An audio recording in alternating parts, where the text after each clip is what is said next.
are pretty interesting, and that all of you are pretty interesting. And I think that maybe there's a show someday. It should be called A Chorus One.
Don't dance.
Larry. A 5, 6, 7, 8.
Broadway shows?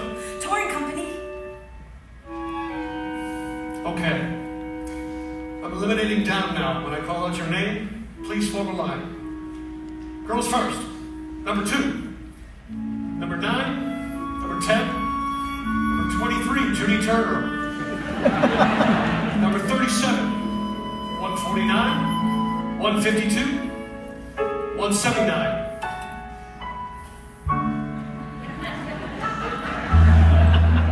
Kennedy. Other girls, thank you very much for coming. I'm sorry.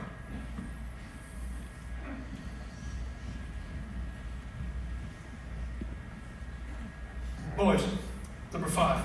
Number 17, 44, 45, 63, 67, and 81. And 84. Other boys, thank you.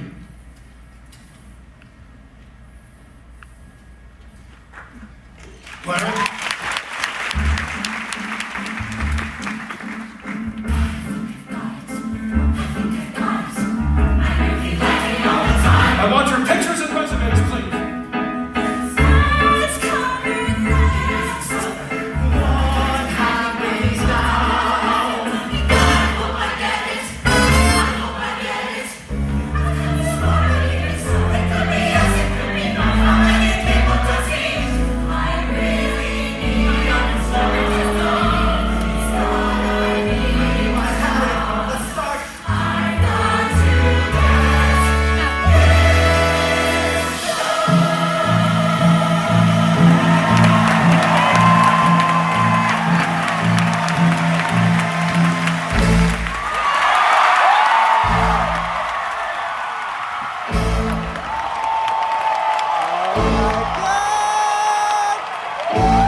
Angela Lopez, Scott Allen, Patricia Garland, Michael Zarecki, Kelly Bishop, Donna McCarthy, Byron Lee, Wayne Salento, Donna Drake, Brett Edwards,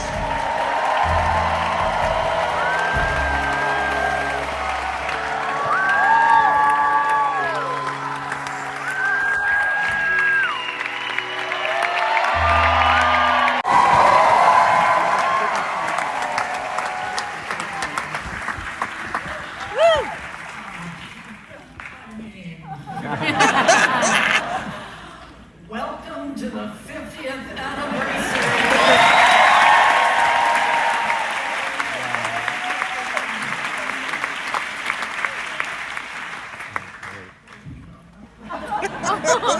You know, for so many of us here gathered tonight, A Chorus Line isn't just a brilliant show we once saw.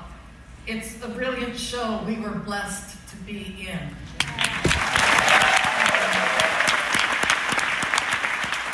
In 1978, when I was 19, I got my equity card and very first job joining a tour of A Chorus Line. And then about 2 years later, I made my Broadway debut as Sheila.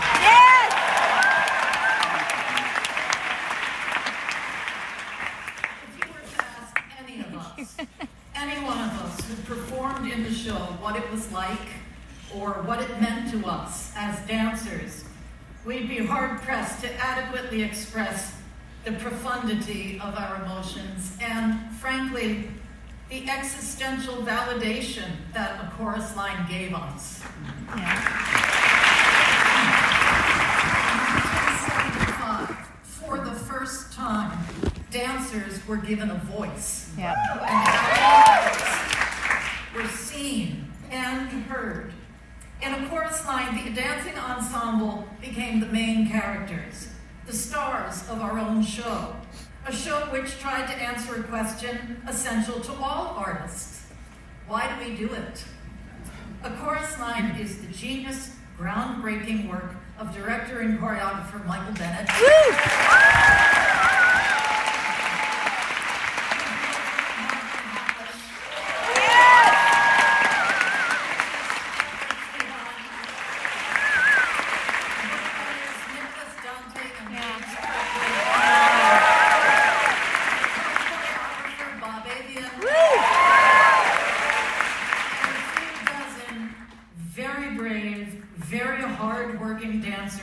Who were willing to share their stories of their lives as artists with the world.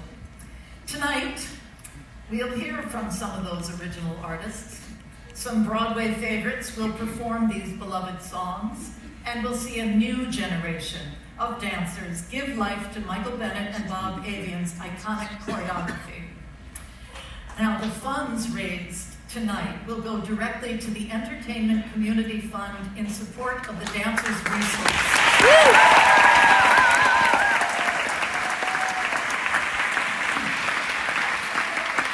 That is a program at the fund that addresses the unique life challenges of all dancers on Broadway, off Broadway, in regional theater, ballet companies, hip-hop companies, contemporary dance companies, opera companies, cruise ships. We're everywhere. These funds will also support career transition for dancers. That is a program that helps dancers navigate every stage of their career. Thank you. These donations mean everything to us. Okay, now to start our evening, please welcome Drama Desk Award winner J. Armstrong Johnson.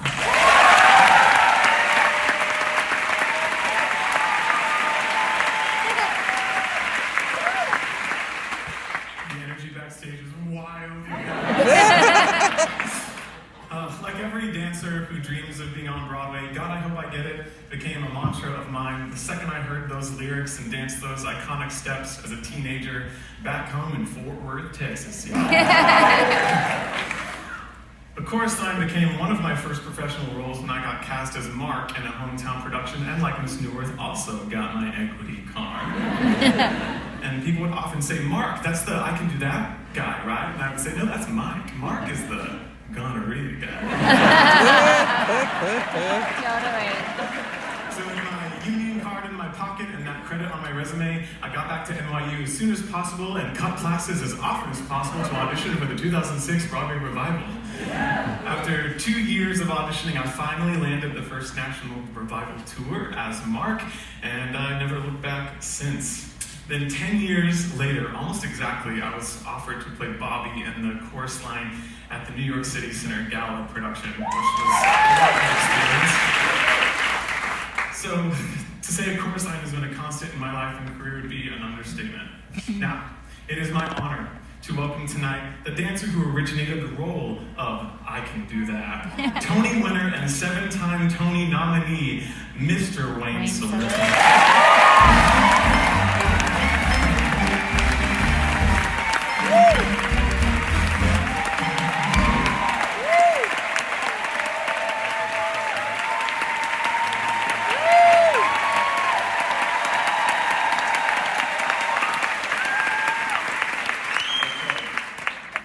So, January 1974. At that point, I did Seesaw, Rachel Lily Rosenblum, and Don't Try to Forget It. And I was dancing in Irene.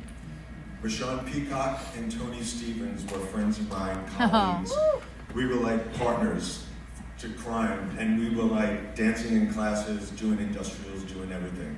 They were also in Seesaw and Rachel. There was something about Rachel that we all decided that there was something wrong, that dancers were working so hard, and we were trying to figure out how to save the show. We were doing things in the wings, we were working with the choreographer, we were trying to solve the problem. With no recognition, which was fine, but you know, every once in a while you would pull out a good number, but the show would close anyway. That's when Rashawn and Tony decided that maybe it would be a good idea if we did a show about dancers. So they tried to get some of the best dancers on Broadway at that time to gather together and you know, go to a studio. It wasn't happening. So of course, Tony, I'm sorry. Oh God, I just blanked out Tommy Walsh's name. I'm sorry, Tommy.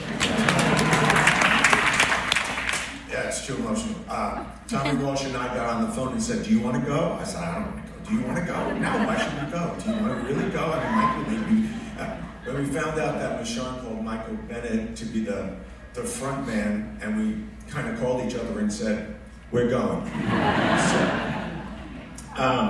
So it was January 26th, and after our shows, we cleaned ourselves up, and we went downtown to a studio. We didn't know what the hell we were getting into. We didn't know what was going on, but we walked into the room. There was like maybe 20, 22 more people there, all saying, what's happening? So then Tony gets up on the floor and he says, okay, I'm gonna teach you a combination. We all start dancing, and it gets better when you dance. So then around 12 a.m. we were done. We went into the other room and they fed us. How nice of them. And Michael Bennett says, okay, we're gonna sit around in a circle. I'm gonna press the tape button, and you're gonna tell our stories you're gonna tell your stories from when you were your childhood to when you got to Broadway for the first time. Of course, Michael said, I'll go first. So he went first, and he told us things that we never really wanted to know, but he was like, and he set an example, so we went, and there was no turning back, and the tapes were born. So that was 12 hours of the 36 hours of tapes. So we did one more session. This time, I choreographed it and taught the combination. Michael Bennett danced with us, but I think he was trying to outdance me, and that wasn't going to happen.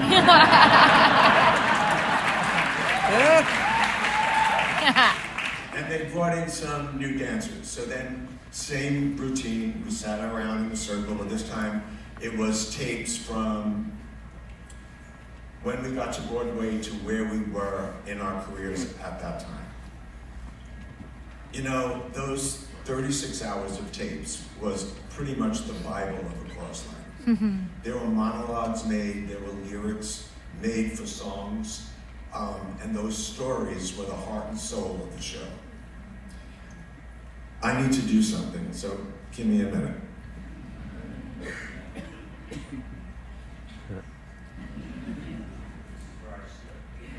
I'm never going to do this again, so I might as well just do it.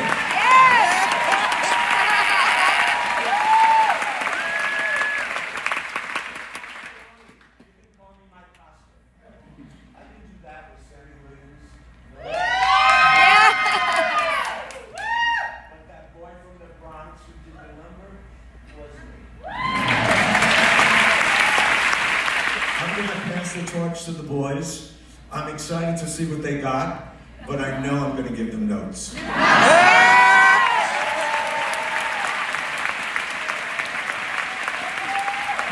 welcome back Jay Armstrong Johnson with Nick Alvino, Tommy Bracco, and Tony DeLilio. Okay, Mike, I'll start with you. Me? Don't you want to start at the end? No, I'll start with you, and relax. I could if you started at the end. Well, what do you want to know? What do you want to tell me? I'd like to tell you to start at the end. Gee, I can't think of a thing. Yes, you can. Why did you start dancing? Oh, because my sister did. I come from this big Italian family, and my grandmother was always hanging out the window, leaning on a little pillow. Because that's what Italian grandmothers do, hang out windows. I was the last of 12. I was an accident. At least that's what my sister told me. Oh, that was her sister, Rosalie. She was the one who started taking dance lessons. My mother would take it every Saturday, and I would go along. I liked going. How old were you? 4. And I'd sit there all perky and I'm watching Cisco pitter-pat. Said, I can do that. I can do that. Step right off the bat. I said, I can do that. I can do that. One morning, Sis won't go and dance class. I grabbed her shoes and tights and all, but my foot's too small. I stuff her shoes with extra socks. I run 7 blocks in nothing flat. I can do that. I can do that.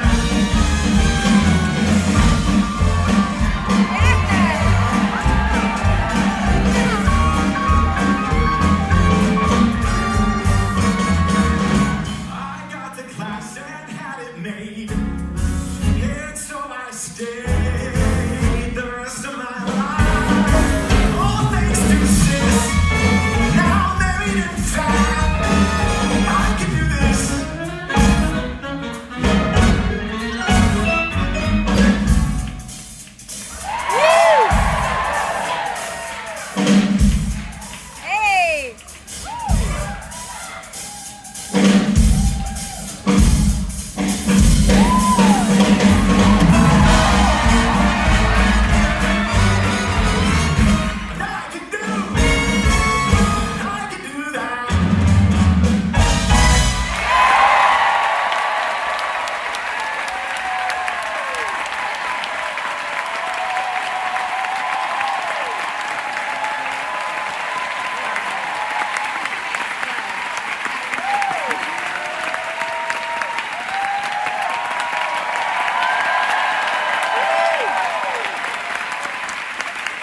have the most spectacular career. From her early days training as a ballerina, to her breakout performance in a chorus line, to her appearance in iconic movies like Dirty Dancing. Yeah. She's also a New York Times best-selling author. My favorite role of hers was as my mother, Emily Gilmore.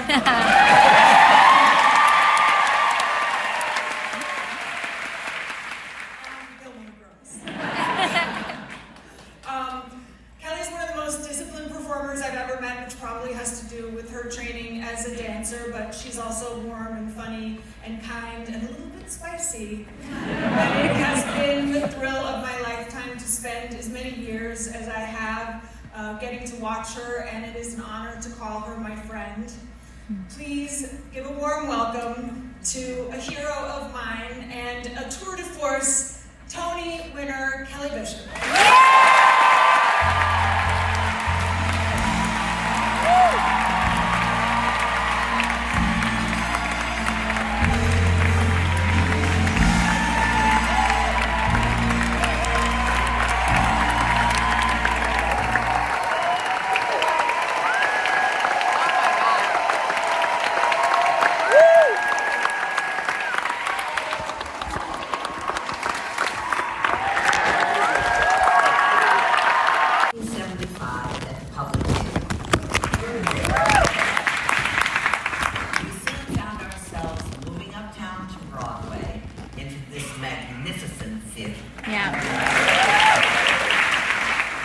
At the time, New York was at its grittiest and was in such dire financial straits that there was actually talk of bankruptcy. Times Square was depressing and terrifying, and almost every house, every Broadway house, was dark. And then a chorus line came, and we brought back hope to the city.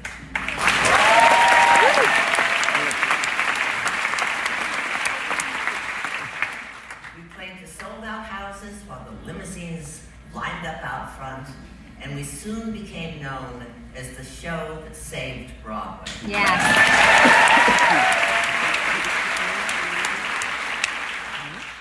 Apparently, At the Ballet was the first song written for the show.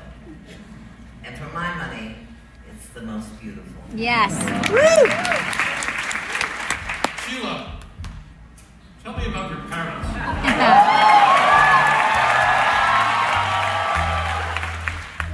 My parents? Your father. Him. Your mother. My mother. My mother was raised like a little nun. She couldn't go out. She couldn't even babysit. Sheila, don't perform. Just talk. But she wanted to be a dancer. And she had all these scholarships and all that. And when she got married, my father made her give it up. It was exciting. And then she had this daughter, me. And she made her what she wanted to be. And she was fabulous the way she did it. Do you want to know how she did it? Yes. But first, your hair. What? You don't like it. No. Let it down. That's what I've been trying to do. Better? Better. Go on. Oh, how she did it. Well, first she took me to see all the ballets, and then she gave me her old toe shoes, which I used to run down the sidewalk in, on my toes, at 5. And then I saw the red shoes, and I wanted to be that lady, that redhead. And then when she saw that I really had to dance, she said, you can't do it until you're 8. Well, by then I was only 6. And I said, but I've got to dance. I mean, anything to get out of the house. What? Nothing. What did you say? I just said I wanted to get out of my house. Why? The truth. Sure. You're strong enough. Well, let's face it. My family scene was, not good.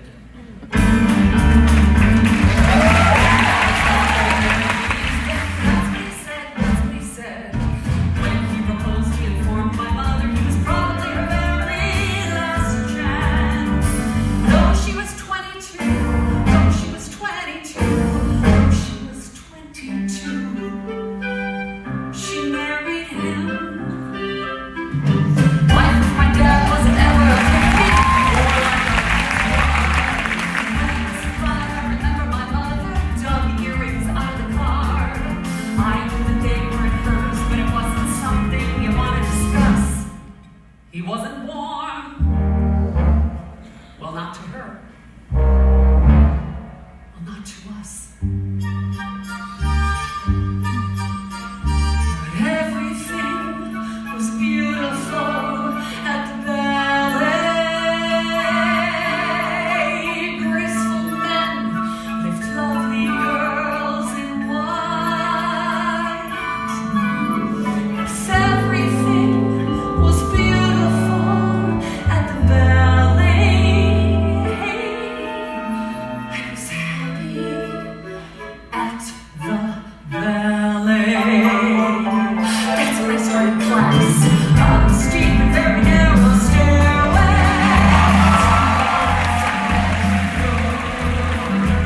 Up the steep and very narrow stairway. It wasn't paradise. It wasn't paradise. It wasn't paradise. But it was home. Mother always said I would be very attractive when I grew up. Different, she said, with a special something and a very, very personal flair. And though I was 8 or 9, though I was 8 or 9, I hated her. Now, different is nice, but it sure isn't pretty. Pretty is what it's about. I never met anyone who was different, who couldn't figure that out. So beautiful, I never lived to see. But it was clear, if not to her, well then to me. That everyone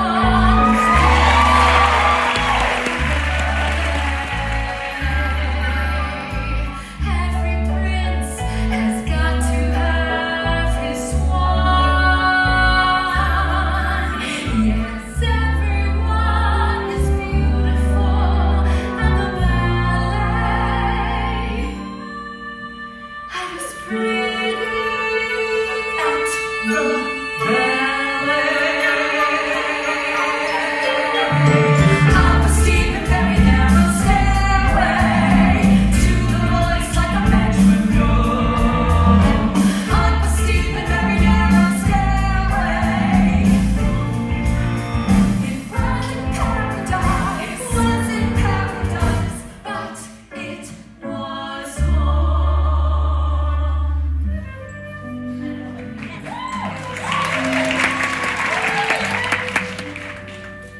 4 or against, really. Except each other. I was born to save their marriage. When my father went to visit my mother at the hospital, he said, well, I thought this would help, but I guess it's not. I did live a very fantastic fantasy life. I used to dance around in my living room with my arms up like this. My fantasy was that it was an Indian chief and he'd say, Maggie, do you want to dance? And I'd say, Daddy, I would love to dance. But it was clear when he proposed that I was going to hand them back to Jane. That's what he said. That's what she said. I used to dance around the living room. It wasn't what I did, not to her. He wasn't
2025 Tony Award winner, Francis Jew. I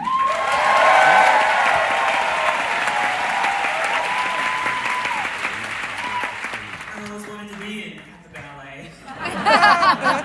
Let's hear it for Krista Rodriguez, Jessica Voss, and winner of the Olivia Award for playing Sheila, Lee Zimmerman.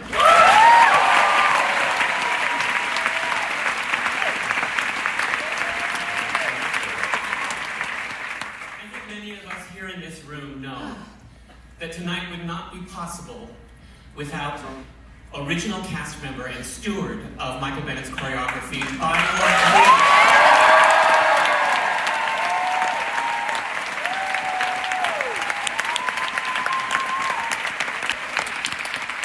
What you may not know is what an instrumental role Bayor has played in my life.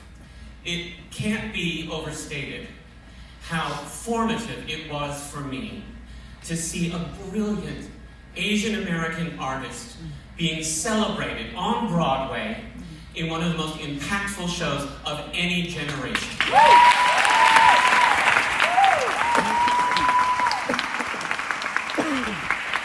Bayor has always been a force of nature, on stage and off, always leading with grace and kindness and, most importantly, rigorous work ethic. I remember first meeting Bayor when she came to see my college production of Guys and Dolls. I played Rusty Charlie. Believe it or not, I was also a featured dancer in the show. It was college. Anyway, after a subsequent master class, I remember Bayor coming up to me and saying, "You got it, kid. You go out there and you represent us."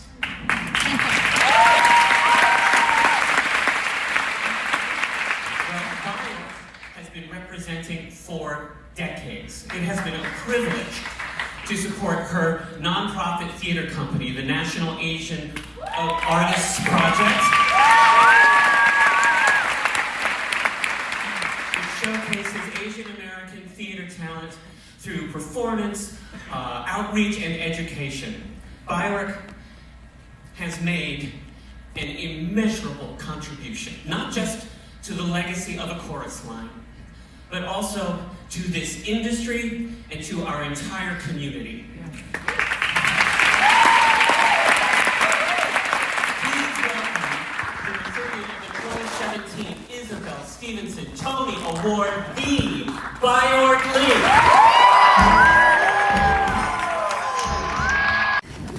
I've waited 50 years for this. Well, before the tape sessions and before Turkey Lurkey, dancing on the stage at the Schindler Theater. Yes. Before Michael Bennett knew he was a choreographer, I met Michael at Sophia Ford's dance studio in New York at the age of 12. I was his first friend in New York. Yeah.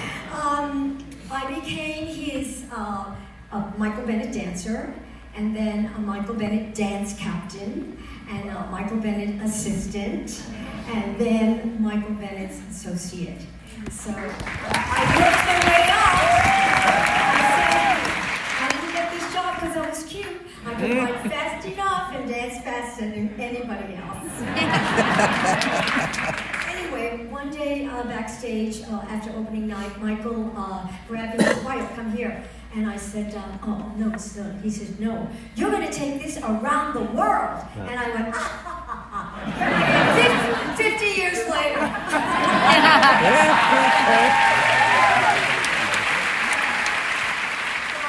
have been staging Michael and Bob Avian's choreography all over the world.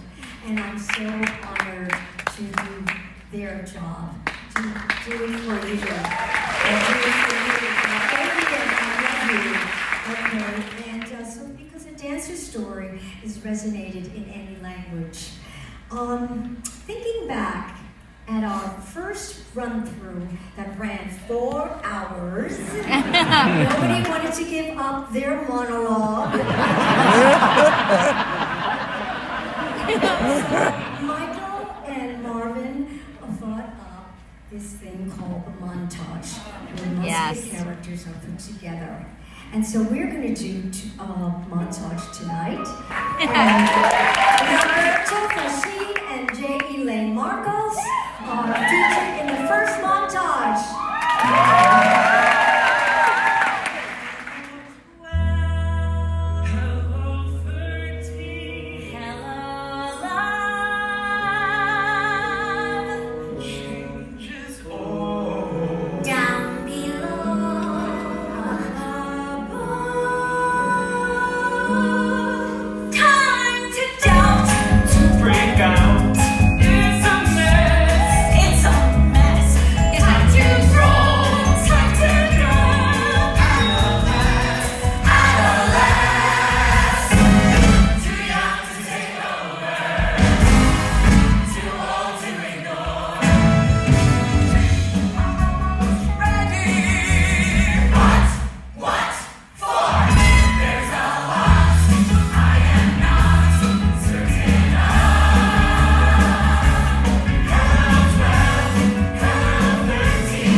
Según el libro había que beber mucha agua.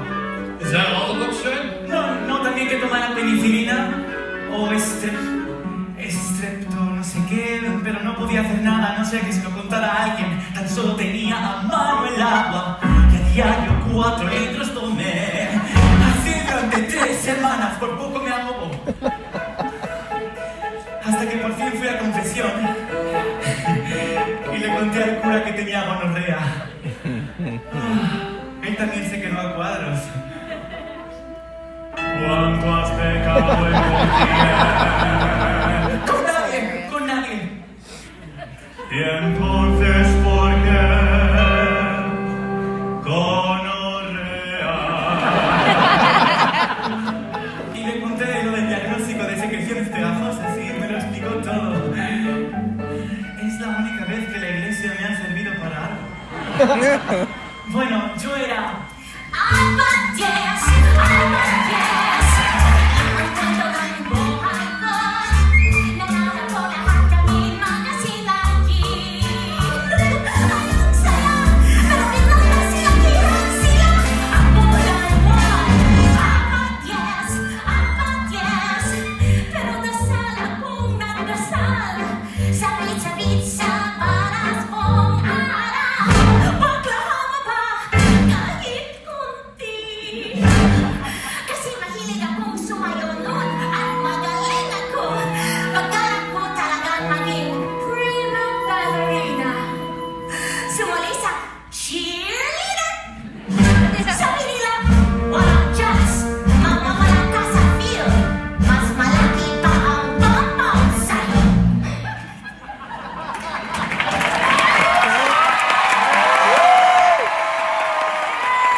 Feel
offsets in San Juan. That's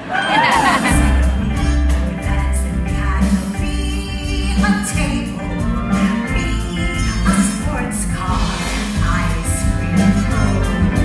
Mr. Carl, he would say, very good, except Aramis. Try Aramis all alone. And I dug right down to the bottom of my soul to see how an ice cream felt.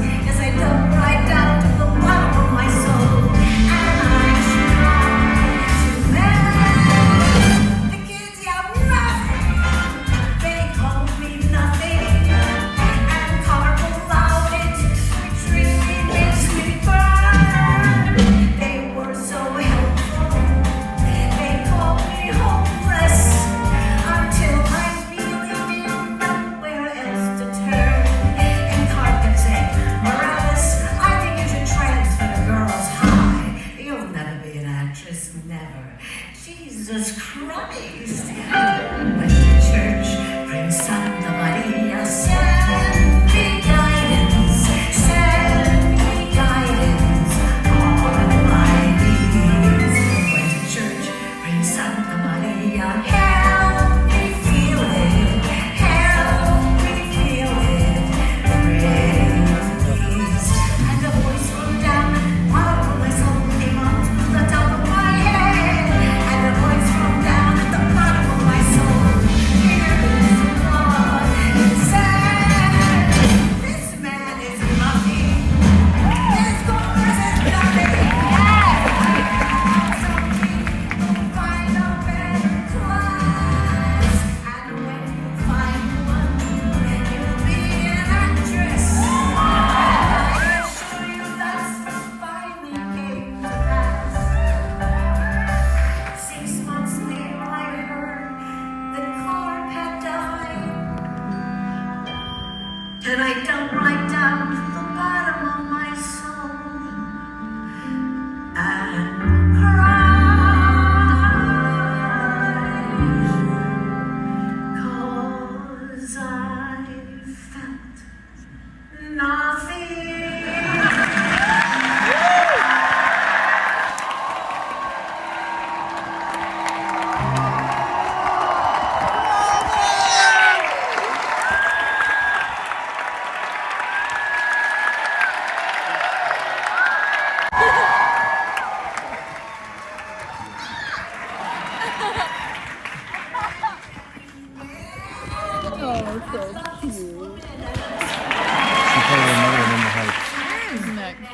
It was down in 37 Arts, and it was we were in the Heights, and of course, and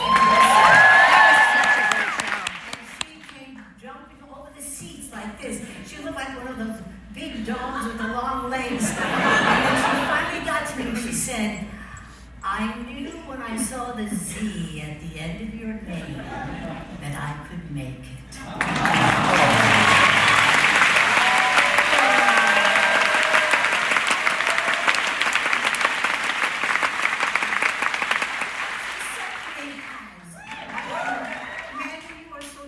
And I'm so happy for you. Look, she gave me this bracelet when I turned 60 years old, and I have worn it every day of my life.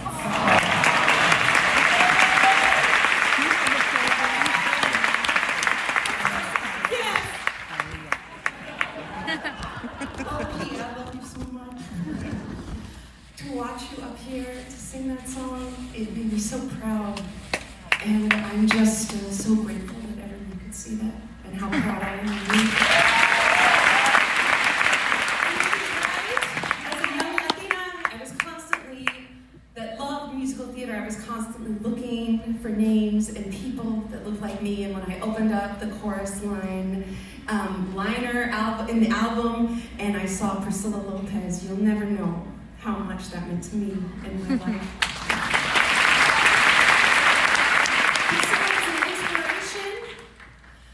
Not just because of all the doors she has kicked down, she's kicked down many for Latinas, but also in the way that she has lived her life.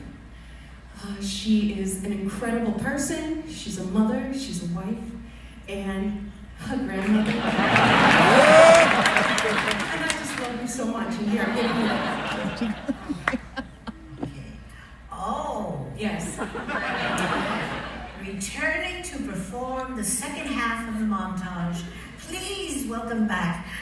50th anniversary of Chorus Line Ensemble.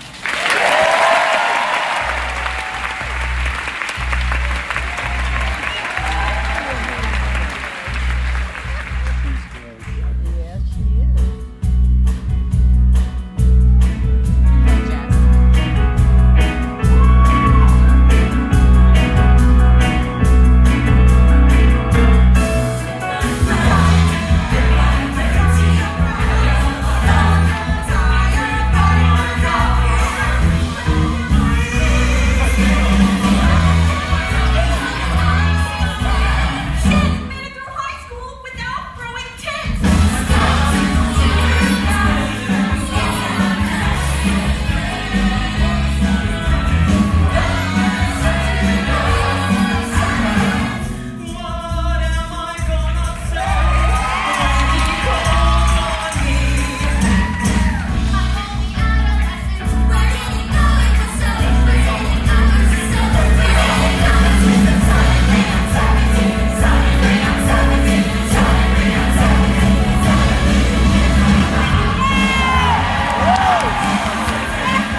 Kissed the folks goodbye.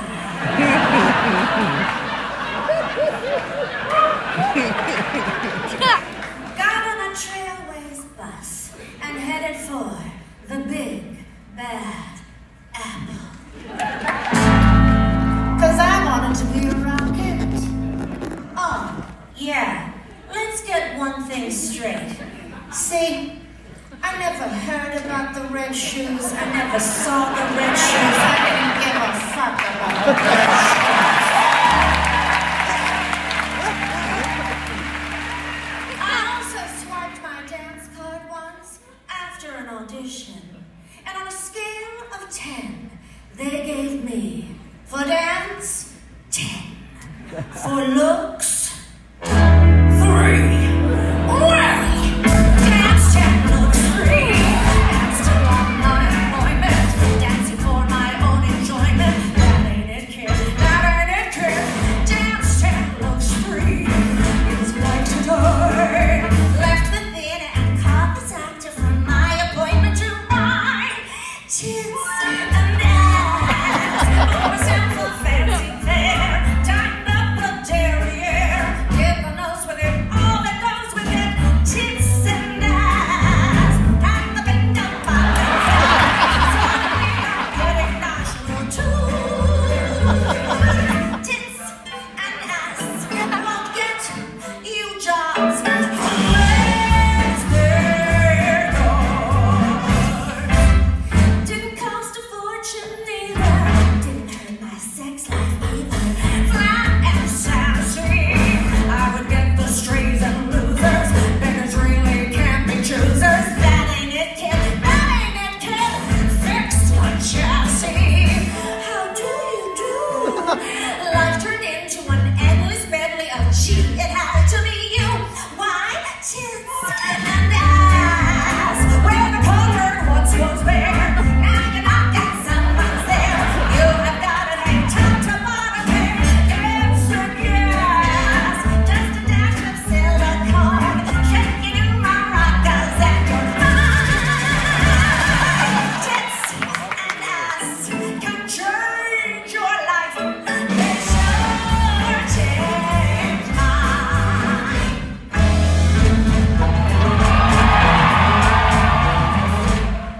You're all looking at my tits now, aren't you?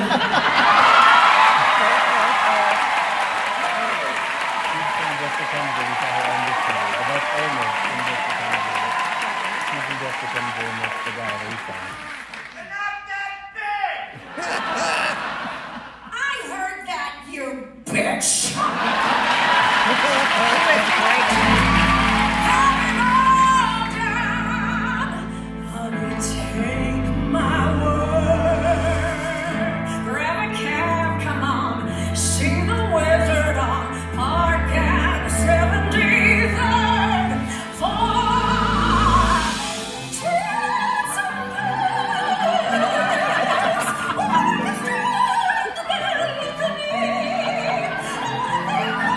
Is what you see. Keep the best of you to the rest of you.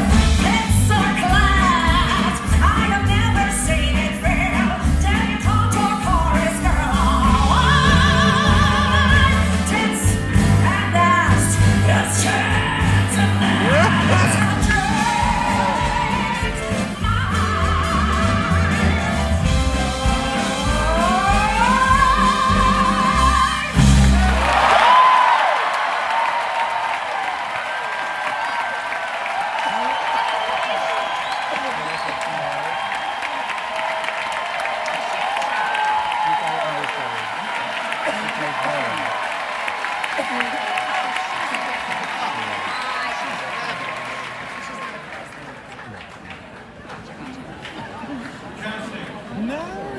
Come on stage, please.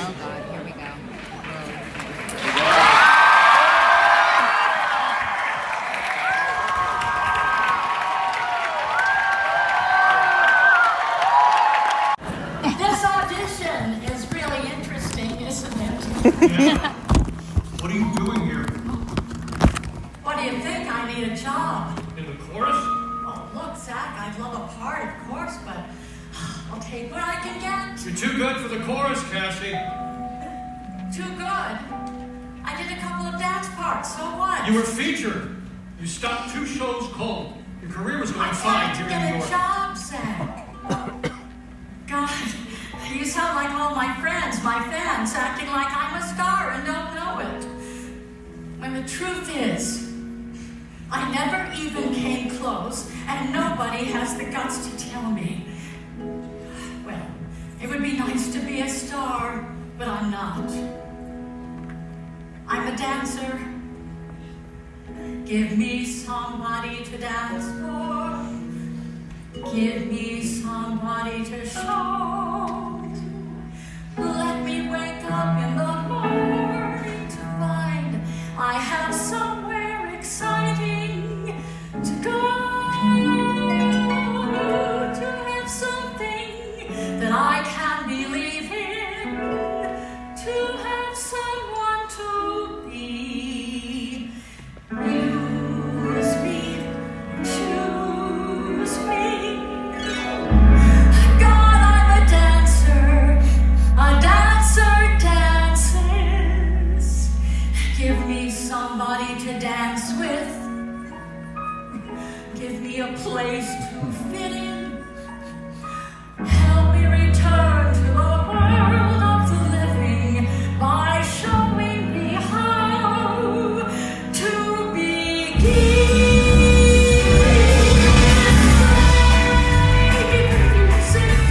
Give me the chance to come through.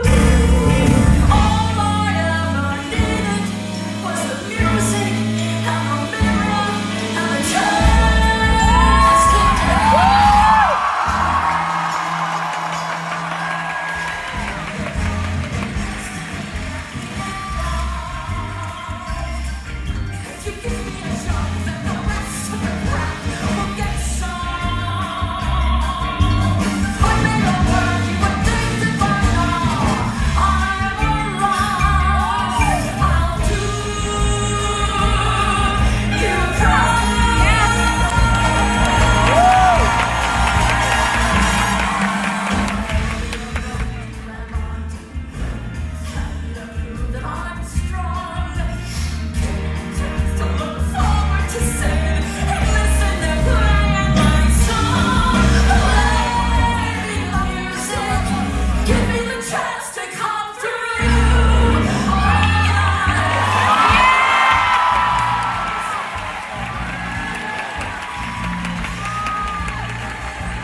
theater. Her first Broadway credit was How to Succeed in Business Without Really Trying in 1961. And her most recent credit was Wicked, finishing her run just last March.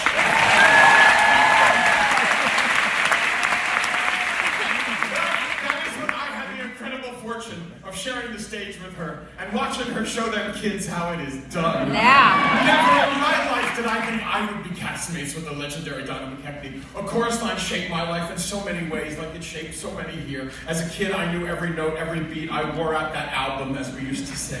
And I moved to New York on September 1st, 1986, which just happened to be the same day that Donna McKechnie returned to the cast of A Chorus Line. So, how lucky was I? I saw her twice from standing room right back there. I saw it every year when I moved to the city. This just, so having gotten to know Donna and now call her a close friend, I guarantee you that Donna is still showing that same passion, dedication, and enthusiasm today that she did on that first day of rehearsal of How to Succeed. Donna McKechnie embodies what it means to be a Broadway professional. It is my great honor to welcome back to the stage Tony Award winner Donna McKechnie.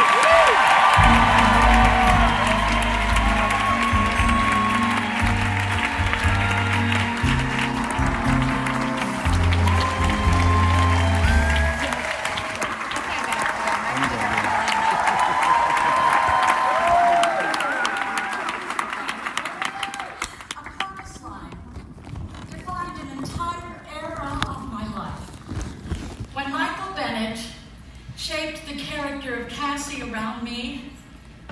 He gave me the most fantastic gift in enabling me to find a true artistic voice. While the character of Cassie was a little more fictionalized than most, it gave me the privilege of a lifetime to closely collaborate with the entire creative team. I remember Ed Kleban's keen interest in our personal experiences, our thoughts, our feelings. And these lyrics became in part what made Chorus Line so universal. So many, I almost forgot, I will never forget this. When Michael Bennett and on stage in rehearsal, and Bob Avian, Marvin Hamlish at the piano, when we were there reshaping the choreography for the music in the mirror. What a special gift that was. And so many people over the years have felt seen by Cassie's conviction, her desire for a second chance, her desperate need of to get a job that matched her passion. I'm so very proud of this show and the opportunity that it has given me, not just me, but the hundreds of Cassies that have followed. These magnificent women that you just saw. In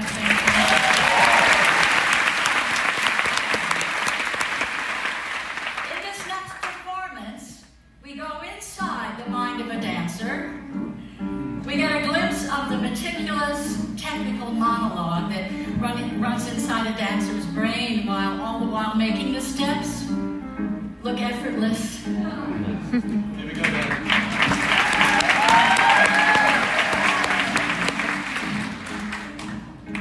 All right, this is the same combination we worked on earlier. It also goes with the lyrics you just learned. Now, this is important. I want to see unison dancing. Every head, arm, body angle exactly the same. You must blend. This is one of those numbers where you back the star or her frame. I don't want anyone to pull my eye. All right, let's review it. Starting position is turn in third, hips and shoulders on the diagonal. Elbows up, chest up, chin up, eyes front. Ready? 5, 6, 7, 8. 1, 2. Shoulder up. Anywhere sensation. Stay pulled up. Point. And Point. flip. Step. Kick. At the head. 3, 4. Feel the hip. Follow through. Up, down. Feel the phrase. Elbow right. Down. Point. Step, rock. 3, 4. Step. Flick. Step. Up. Step. And step. Lunge. Lunge. Slow.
chorus when you were 22. What the hell makes you think you can go back now?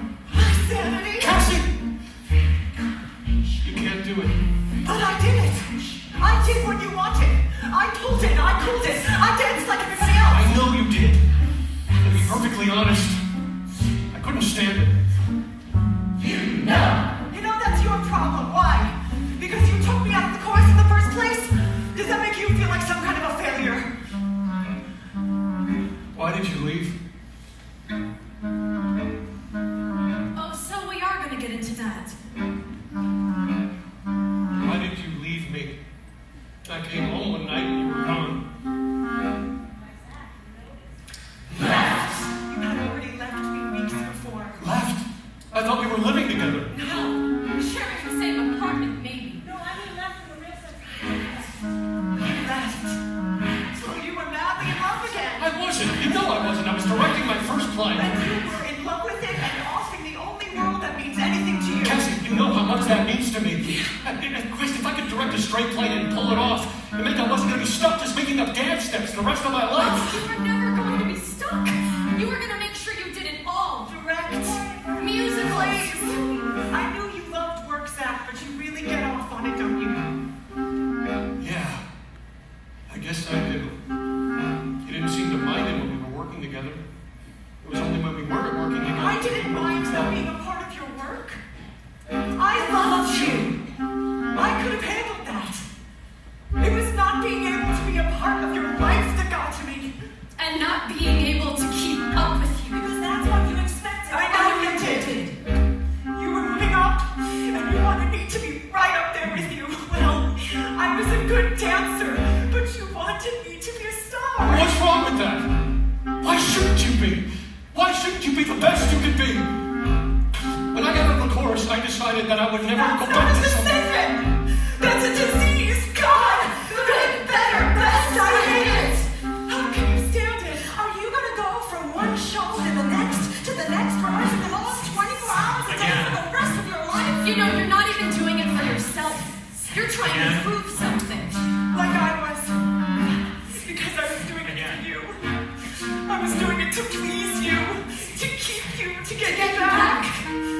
But I don't want to prove anything anymore. I just want to do what I love as much as I can and for as long as I can, but at least now I'm doing it for me. What are you doing it for? Sensation. I'm sorry, I have no right to judge. Really combination. Why are we even doing this? I mean, We must be over this by now, aren't we? one smile and suddenly nobody else I am. Good. Then don't feel you owe me any favors. Just treat me like everybody else. Is that what you really want from me? Is this really what you want to do? Moments in the presence, and you can't forget the rest. For the girl is second best tonight. Side, give me your attention. I really have to mention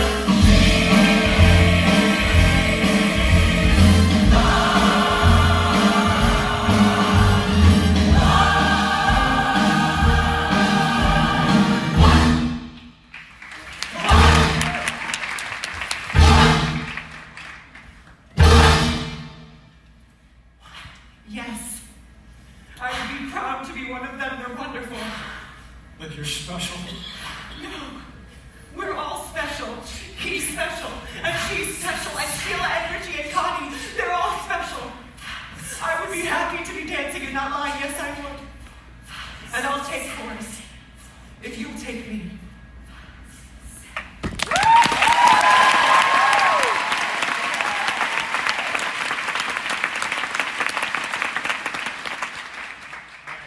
Who are we gonna hire?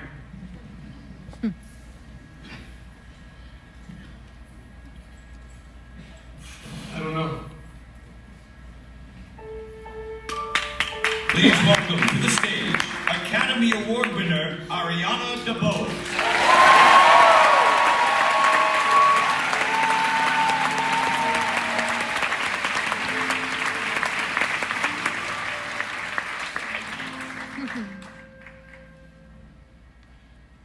If today were the day that you had to stop dancing, how would you feel?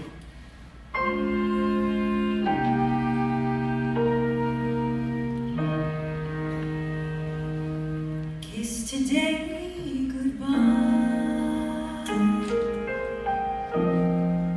The sweetness and the sorrow. Wish me luck the same to you. But I can't regret what I did for love. What I did for love. To look my eyes after the gift was ours to borrow. It's as if we always knew. And I won't forget what I did for love. What I did for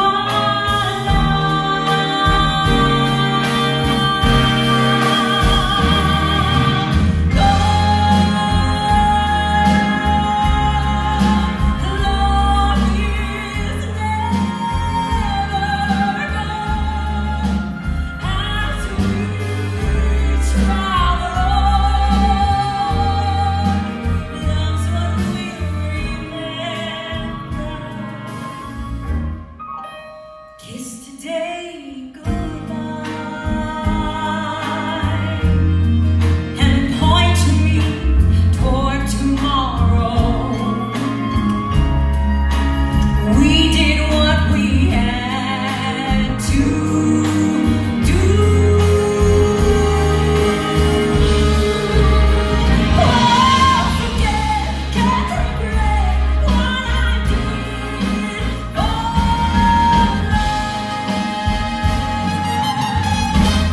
what I did for love. What I did for love. Love is as we travel. Love's what we'll remember. Kiss today and point toward tomorrow. We did what we had to do. Won't forget, can't regret what I did for love.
groundbreaking honesty was only made possible by the fearless artists who created it. To celebrate the life and artistry of those that we have lost who were essential to the life of a chorus line, we bring you, performed for the first time on a Broadway stage, the never-before-heard A Chorus Line Overture. You can imagine how in this show I wanted to write this overture. But we didn't do it because we felt that it was wrong to have an overture in front of what's supposed to be an audition. You know, you don't all of a sudden hear music in front of an audition. So if you don't mind, I'd like to play for you what it would have been had there been one, but there wasn't.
We are so grateful to each of you for joining us tonight.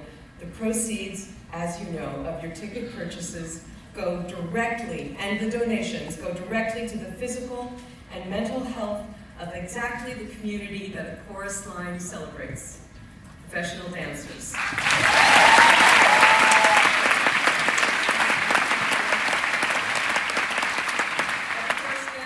Are uniquely in need of the support of an organization like ours. 143 years ago, people on stage, behind the scenes, singers, and in front of the curtain. Singers, producers, stagehands, writers, and yes, dancers banded together to form the Actors Fund, what we now call the Entertainment Community Fund. With the fund are programs focused on the well-being of dancers, like the Dancers Resource, founded by Bebe Neuwirth, and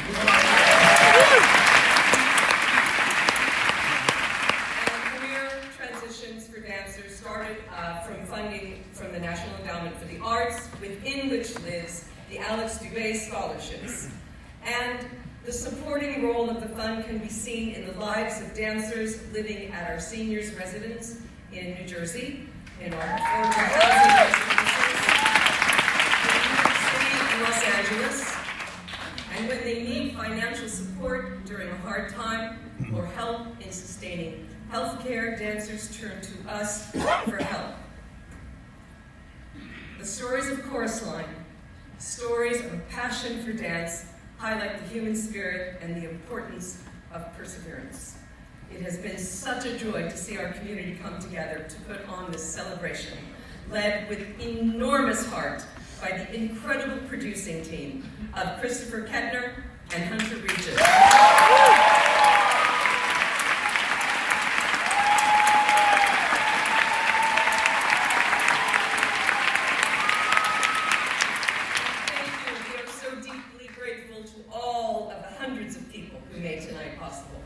John Radio has lived with the Chorus Line since its inception.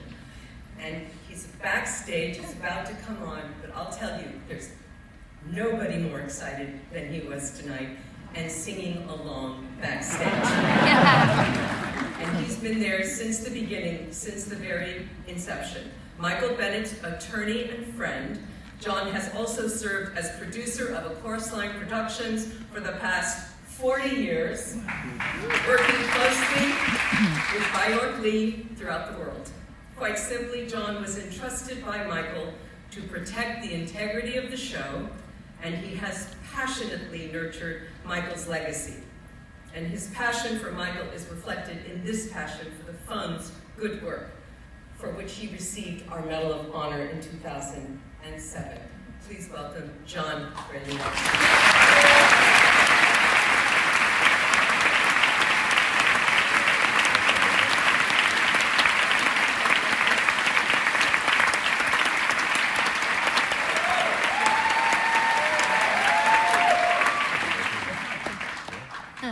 Okay,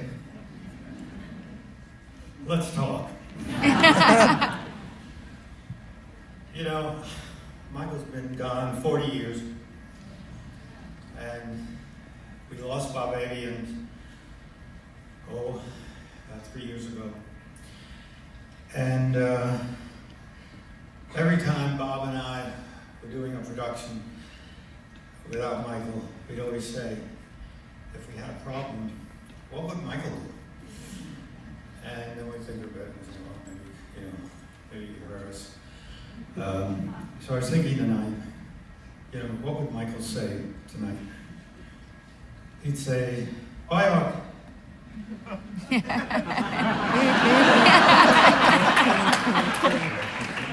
Yeah, okay. That was a good dress rehearsal. Do it all over again.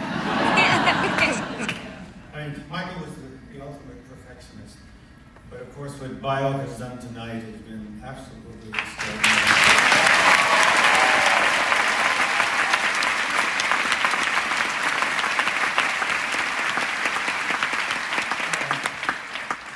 And she's been by my side, helping me since Michael died. And then Bobby, trying to protect, as just said by Annette, the integrity of this piece. There are a lot of people who like to think that Chorus Line should be revived with, I don't know. I do. No, the way they say differently. Make it current. Change things, do things to it.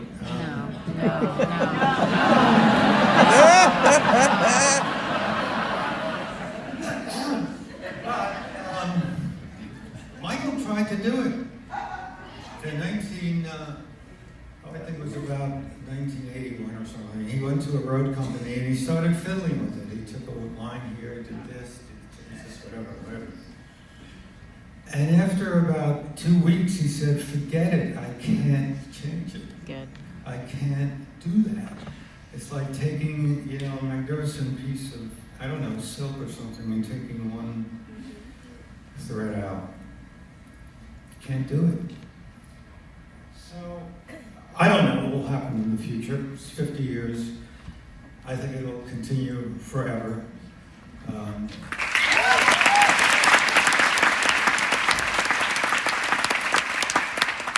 I do remember what Michael said to me a couple of weeks before he passed away in Tucson.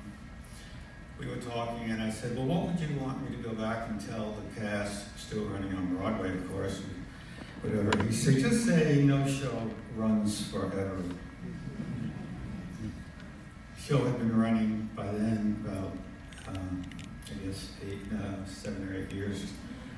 But Michael, 50 years, we're still here.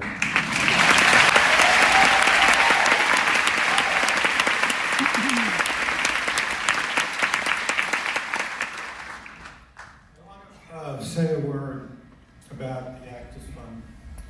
I was honored to be on their board for about 20 years. I know firsthand what these people do. And I know all of you out there who are actors, singers, dancers, performers, film, television. I think I'm right in saying that you've all used the Actors Fund at one point. They've helped you. They've made your life better. And in today's world, how important is it? How important is it? I mean, I don't want to get political about it at all, but we are under assault.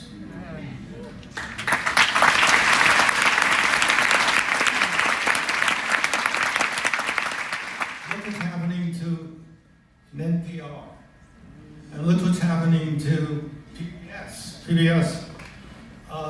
It's just a tragedy. So we need, for more than ever before, to help places like the Actors Fund and regional not-for-profit theaters. Yep.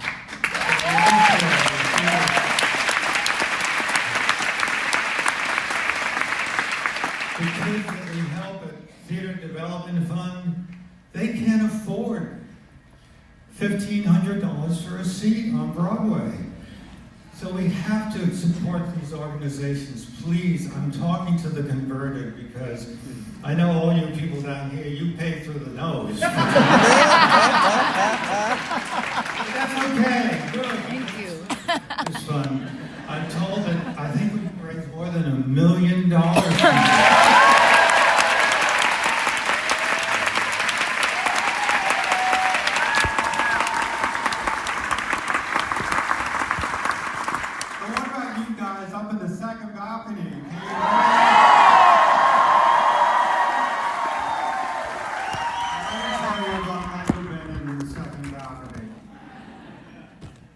He loved getting the Shubert Theater, but he said to me, oh my God, you got that second balcony. Are those people going to be able to see anything, hear anything?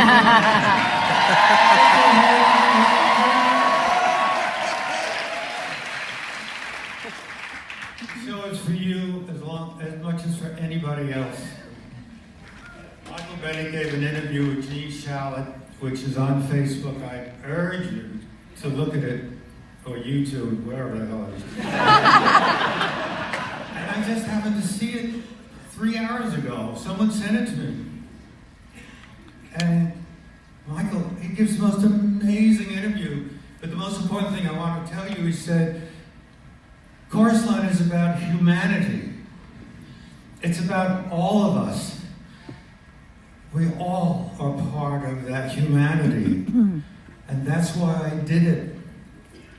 And the poignant part of it was at the end, Gene Shalit absolutely loved Michael Bennett. And at the end of the interview, Gene says, well, this was during, breaking the record in 1983. And he said, Michael, congratulations, you've broken the record on Broadway. So I wish you the best, and I hope you have another 100 years to do more.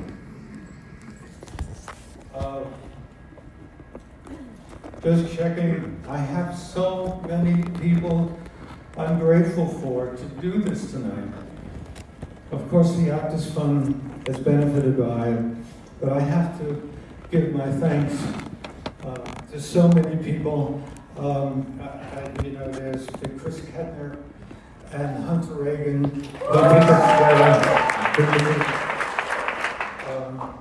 The Schuberts. This is their home. They've been very generous to us. We could not have done this if they didn't have the support of Bob Wankel and the Schuberts.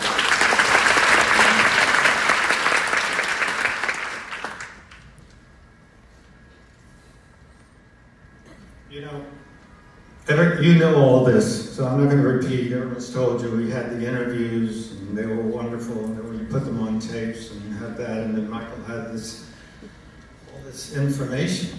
And as he said at the very outset, when we recorded the very first words, I don't know what this is.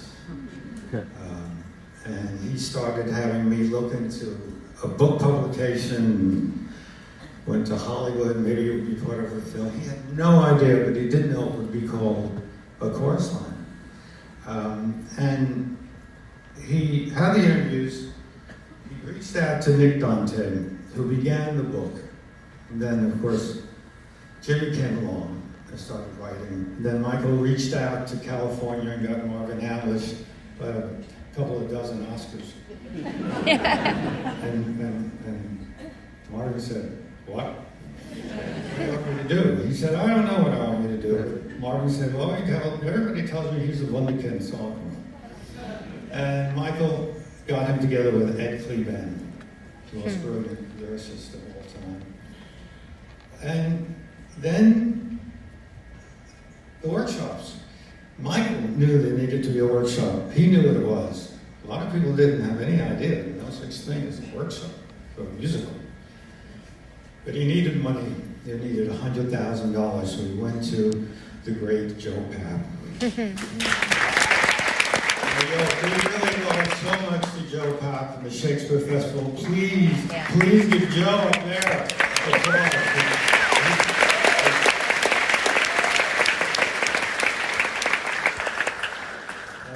Yes, Joe got it from Louis Demertz, the great patroness of the Public Theater. And remember, $100,000 in 1975, well, you figure it out. Yeah. Tons of money, all were for A Chorus Line. So Joe said, "Okay, here's $100,000. What are you going to do with it?" Michael said, "Well, I want to start with a workshop." A few days later, Joe called me and said, "Michael wants to do a workshop." And Joe said, when he said that, I had visions of old ladies making boots and sweaters and working in some workshop. I had no idea. He really had no idea what a workshop was, and neither did anyone else. It was the first workshop ever. But Mike got all the authors and everyone together, and it was sort of like a cauldron of creativity. It was amazing, and out of it just grew organically this amazing show that we've all celebrated here. I want to just close because we do have one more number.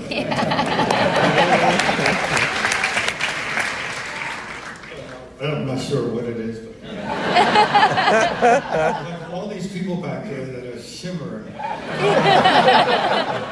But I'm going to end. Indulge me in a little personal note about Michael, if you don't mind. It was January of 1979. I was coming home from California. I had just gotten Michael out of doing 3 movies plus the movie A Chorus Line with Universal. He wanted nothing more about it. He hated it. Couldn't stand it out there. He walked away from millions of dollars that Michael really could care less about in his career. And I was on the plane, I got back out to my apartment, and my wife, Nan, who stood by me for so many years, He said, Michael just called. He wants you and me to go downstairs and meet him in his van. Okay. Michael at one point had a Rolls Royce. Sir, it was really ridiculous. He got rid of that and he had a van that was outfitted like you have no idea. It was incredible. Anyway, I said, what the hell are we going to do in the van? It's almost midnight. And it started to snow. It was a beautiful, snowy night in New York. Went downstairs, got into the van, and there was Michael with champagne and caviar. And I said, Michael, where are we going? What are we doing? He said, wait. The van took off. We went down Fifth Avenue. And of course, Michael had set the scene because it was snowing in Central Park. It was absolutely magical. And we went all the way down Fifth Avenue. He still wouldn't tell us. And Michael was not drunk, he wasn't high, he was in great shape. Well, maybe we had a joint, I don't know. And as we went down, I got a feeling about where we were going. We were going to 890 Broadway. Michael had just bought it. He wanted to turn it into the most glorious, wonderful place for musical theater, for everyone in musical theater, designers, writers, authors, every floor. At the time, half of it was still, had other people, other businesses in it. So we got down, and I said, we're going to 890, aren't we? He said, yep. Got to 890, got out of the van, went up, the rickety elevator is still there. Went to the 4th floor, which eventually became the basic studio that Michael used for Dream Girls and even Scandal. We got out, and we went into the big studio that many of you have been to. And there in one wall, the entire wall, was brown wrapping paper, the whole wall. At night, there was a ghost light and some few little lights, snowing outside, and Michael pulled all the brown paper off the wall. And there were the mirrors. Michael stood there in front of the mirrors. Nan and I were off on the side, without anything else, without music or anything. He began to dance. And he started twirling and kicking and dancing all over, looking at the mirror. It was his, I don't know, some kind of variation on Cassie's dance. It was truly magical. And Nan and I were, we were breathless. And he stopped and he just came up to us and said, I'm so happy. So tonight, there's so many who got to be up there with Michael, the authors, and Dante and Kirkwood and Hamlish, and Cleveland, Bob Avian. I just want to hope they know that what's happened tonight has made me, and I hope all of you too, very happy.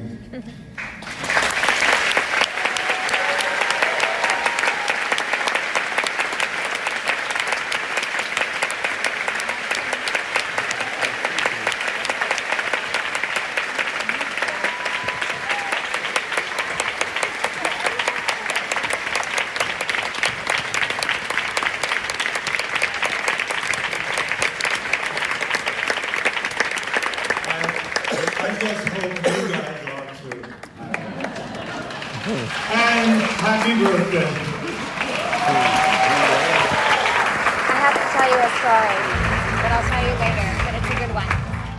For 5 decades, the chorus line has been performed in over 20 countries, translated into 15 languages, and danced by thousands of performers from Tokyo and Tel Aviv to Buenos Aires and Malaga, Spain, my hometown. This musical has transformed theater, and its enduring legacy is due in no small part to Björk Lee.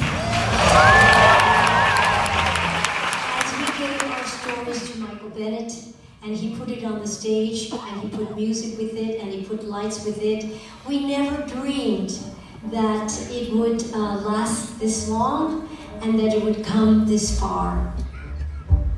As a fierce guardian of a chorus line, she has carried his torch across generations, faithfully preserving its choreography, honoring its original vision, and inspiring thousands of dancers to share its heartbeat on stages around the globe. You know the term eat nails?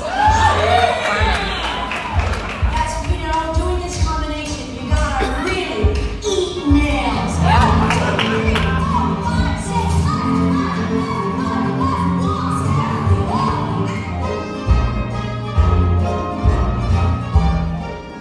On behalf of all of us who have been impacted by a chorus line, and on behalf of its creators, thank you. Björk, I love you.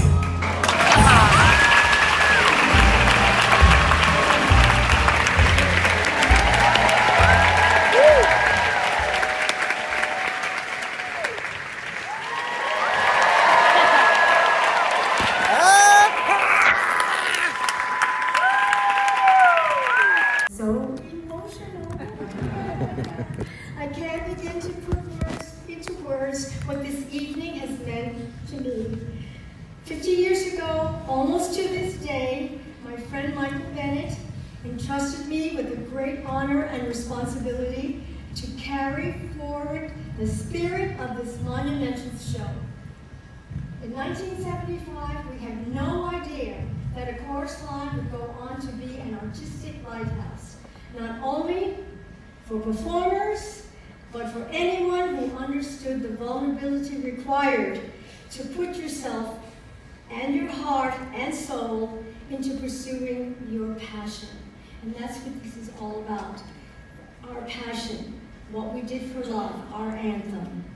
The creative geniuses behind the groundbreaking work, Marvin Hamlish, Richard Duncan, James Porter Jr., Bob Avia, Michael Bennett, they deeply understood the power of a story told simply and honestly.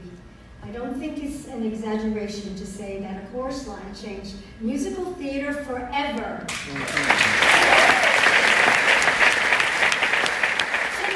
is a testament to that. It certainly changed my life forever, and I have no doubt that you're here because it has changed your life. Tonight would not have been possible without a brilliant team. The Entertainment Community Fund,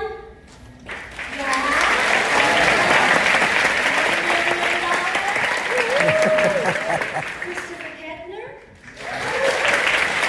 Richard Rito, RCI Theatricals, the Schubert Organization, yes, Joey Chansey, and David Greenwald. Theater and Oscar Eustis. Last night they hosted our alumni gathering. So thank you for joining me in keeping the legacy of a chorus line alive. Your enthusiasm tonight makes it feel just as alive as it was in 1975. It's about the audience too, the connection. It has been the ride of my lifetime to see a chorus line embraced for 50 years. And I hope we go another 50.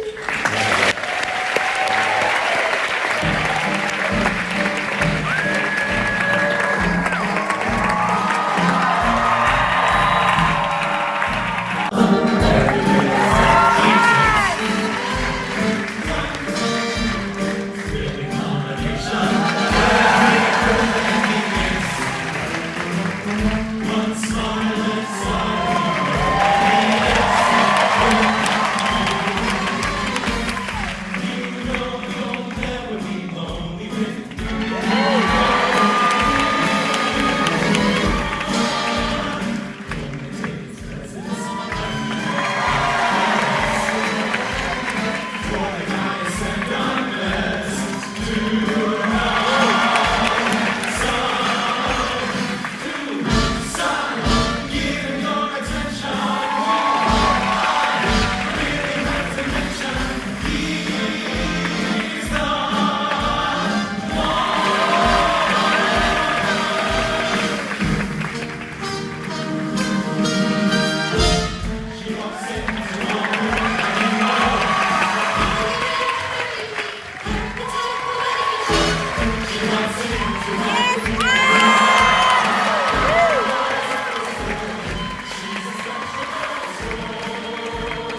what you did, of course.